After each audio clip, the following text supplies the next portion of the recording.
As we know, there's a new fever going around, but no, it's not the raging pandemic around us, but it's actually CCL fever.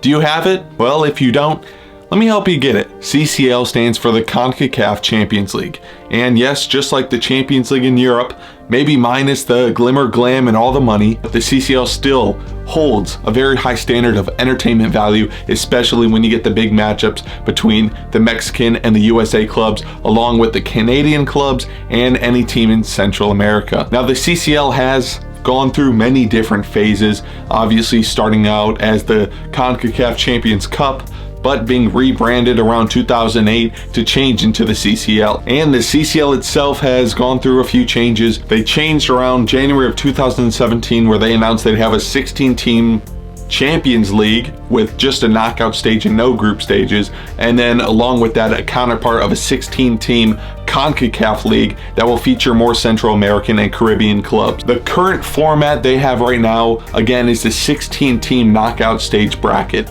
This year, there's going to be home and away legs, and it's just going to be one leg for the final. In these games, there's no overtime. Games are going to go straight into penalties. It's a little complicated how teams from the Caribbean clubs, Central America, and Mexico all are able to qualify, but being an American and having a focus around American clubs, there are 5 ways MLS teams can find their way into the tournament. In a normal MLS season, you qualify by either winning the MLS Cup, you win the Supporters Shield, and then the winner of the opposite conference of the Supporters Shield winner also qualifies. The US Open Cup winner qualifies, and the only way a Canadian MLS club can qualify is through the Canadian Championship. Obviously, last year was a little different. There was no US Open Cup that took place. The MLS introduced a new qualification spot just for that year through the MLS's Back tournament, and that MLS's Back spot actually took place of the team that finished highest in the conference opposite from the Supporters Shield winner. So in this edition of the CONCACAF Champions League, our 5 teams participating from the MLS include Columbus Crew, who won the MLS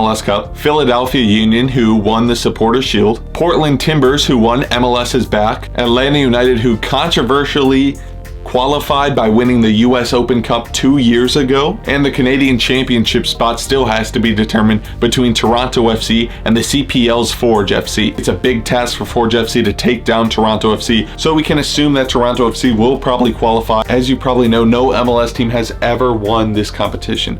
Therefore, there's a lot of people rooting for MLS teams this year, and it's great because even if your team isn't participating, you know, you're always on the side of MLS. When the MLS wins, kind of everyone in America wins. These games are scheduled at the beginning of April, before the MLS season even starts. So the argument will come up where MLS teams are at a disadvantage because they're in preseason form. Meanwhile, every other team is in the middle of their season. Now, once you know what the CCL is, how MLS teams can qualify, and how it's going on this year, I'd like to take a look into some of the matchups after the draw was taken and kind of break down some of these teams you might not be familiar with. The first matchup I'd like to look at is the Columbus Crew, who won MLS Cup, who are taking on Real Estelí of Nicaragua. If you're a fan of the MLS, you probably know that Columbus Crew just won their 2nd MLS Cup, and this is the first time Columbus Crew has made it back to the CONCACAF Champions League since 2010-2011. This is the 3rd time Columbus Crew is participating in the tournament, and the previous 2 times they've played, they've lost in the semis, once to Mexican club Toluca, and then also to MLS outfit Real Salt Lake. Columbus are going to be big favorites in this game, especially with Porter's possession style tactics. As you saw at the beginning of last season and the end of last season, Columbus truly showed that they can dominate most games. With an attack of Jossie Zardes and Zelleran, who was the MLS newcomer of the year, it's hard to see Real Estelí being able to pull this one off. Columbus also a veteran MLS player, Darlington Nagbe, controlling the midfield. I see them dominating games just like they did last season. Now, moving on, Real Estelí may be a small club to the greater of North America, but they actually have the 2nd most titles in the Nicaraguan division with 18. Now, they have appeared in more Champions League than Columbus, but they are winless in this competition. They've tied 7 times and lost 13. All of their appearances in this competition were before it revised into a 16-team knockout bracket. Therefore, they played in the group stage every time they've been in it, and they haven't made it out of it before. Real Estelí will be happy being in the tournament after they qualified, being 2-0 down to Honduras club Motagua, but they were able to score 2 goals and then win it in penalties, and therefore they find their place in this draw. One of their key players is Han Borea, who is the all-time leading scorer in Nicaraguan history, but I don't think he'll have what it takes to take down Columbus. So just like many people, I do believe Columbus will take down Real Esteli, but they got a lot of competition ahead. The second matchup we'll take a look at is Costa Rican team Saprissa, who are taking on the Supporters Shield winners in the Philadelphia Union. Saprissa are very well known in this competition. This is their 10th appearance, and in previous formats before it was branded the Concacaf Champions League, they did win 3 cups. Currently, Saprissa is going through some rough times. They just lost their manager, and after a total of 7 games, they only have 9 points from 21. Now, the CCL games won't be played for about another month and a half, so there is a lot of time for Saprissa to regain form and regain confidence. For the other team in this matchup, the Philadelphia Union, who are coming off a great season, winning their first major title in the Supporters Shield. Now, the big issues for this team are going to be if they can stand up to Saprissa, especially after losing key playmaker Brendan Aronson from last season and center back Mark McKenzie. As Jim Curtin has said in many of his press conferences, he's excited to try to take this team to another level. The Union are going to have to rely on star striker Shibilko to pop up in these games. Shibilko had a decent season last year with 8 goals and 6 assists in 23 appearances. Philadelphia are a young team, and it's great to see them pushing boundaries of MLS teams. They're definitely going to be a fun team to watch this year, but I can't see them getting past Saprissa. Even though they're in this rough patch, I think they will be able to recover,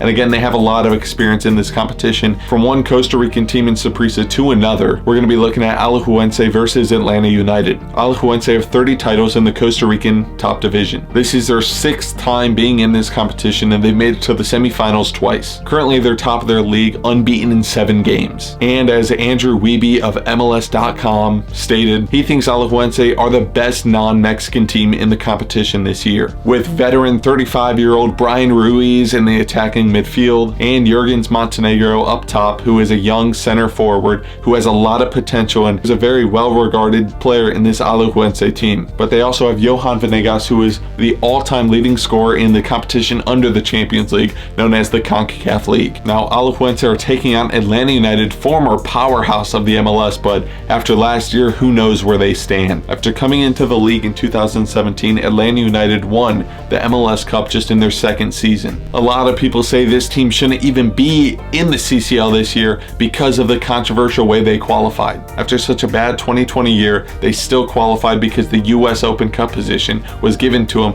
because they won it in 2019. For some reason, this place was granted even though Sporting Kansas City topped the Western Conference, and they should have been the team to qualify. Yes, they did have a rough 2020, especially with star player Joseph Martinez falling down with an ACL injury so early in the season. And on top of that, with COVID happening, Frank de Boer was not able to even get a win in the MLS is Back tournament, which got him fired. But now they do have a new manager in Gabriel Heinze, who was a star player for Real Madrid, Manchester United, PSG, you name them. It'll be interesting to see how Heinze's tactics work with this Atlanta United team and to see how long it takes for them to get comfortable. These CCL games are going to be the first games Gabriel Heinze has in a competitive match with his team. Alajuelense are already in great form. They have a little bit of experience in this competition, and due to that, I think Alajuelense are just going to be in a groove and they're going to be able to take out Atlanta United.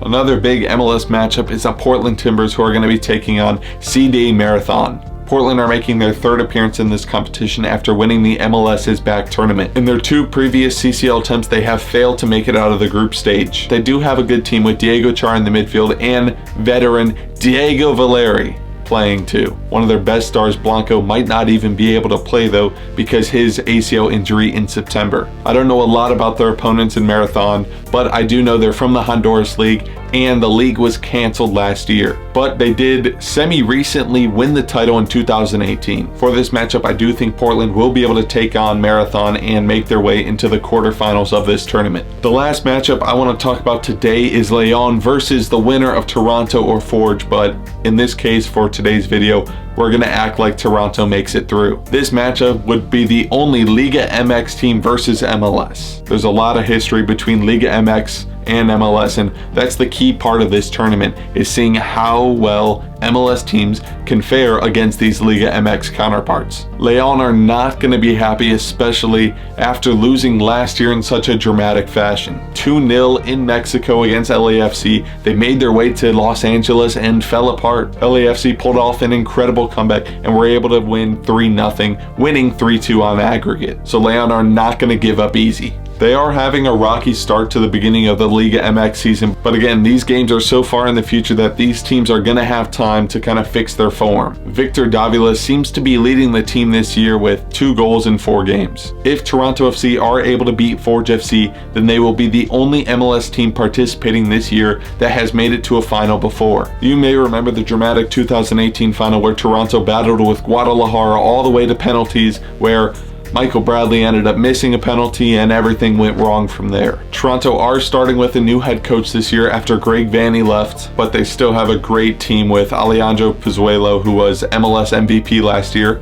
and Josie Altidore and Michael Bradley playing as well. Just like usual though, I do think Liga MX will come on top in this battle and Leon will make it through. So to recap, I'm predicting Columbus to make it through against Real Esteli. Philadelphia will fall to Saprissa. Alajuelense will beat Gabriel Heinz's new team in Atlanta United. Portland will hold the MLS banner and make it through as well against Marathon. And Leon will win the first Liga MX MLS battle in this competition. For the matches I didn't cover, I'm going to go with Cruz Azul making it through along with Monterrey and Club America. These results would lead to 2 crazy matches between Columbus Crew and Monterrey, and Portland Timbers against Club America. After these games are played, we might take a look back at what happened and look to the future opponents of MLS teams. Hopefully you learned a little bit about the competition and some of these lesser known opponents. Until next time, root for those MLS teams and keep loving the game.